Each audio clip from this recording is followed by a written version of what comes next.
বিদেশ যাবেন নতুন, আপনার জন্য একটা কথা বলি,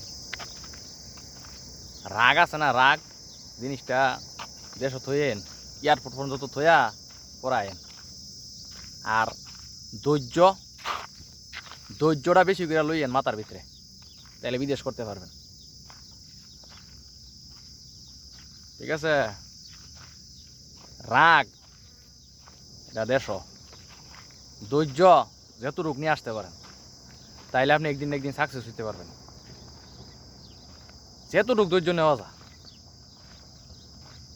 বিদেশ উত্তেজিত হওয়া যাইব না।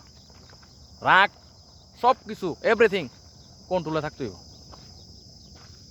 রাগ করলে ইয়া দেখাইলে আপনি এখানে কেউ কারো জন্য না। ঠিক আছে? কেউ কারো জন্য না, রাগ দেশ তৈবেন। আর যত পারেন ধৈর্য শক্তি নিয়ে আয়েন বিদেশ। ধৈর্যের দরকার শুধু, বাস ধৈর্য।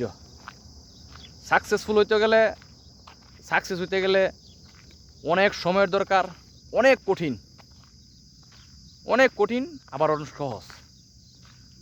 মানে এগুলা যেটা যেভাবে পাওয়া যায়।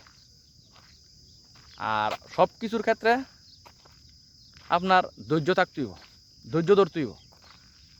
একদিনে বড় লোক হওয়া যাইব না, হইতেও পারবেন না, কোনো সময় না, কেউ না, আস্তে আস্তে। এই জন্য বলি, রাগ থয়ে এন, ধৈর্য নিয়ে এন যতটুকু পারেন, মানে যতটুকু সম্ভব ধৈর্য নিয়ে আসেন বিদেশ, তাইলে কোনো কিছু একটা করার যাইতে পারে। তো সবাই ভালো থাকবেন। আসসালামু আলাইকুম।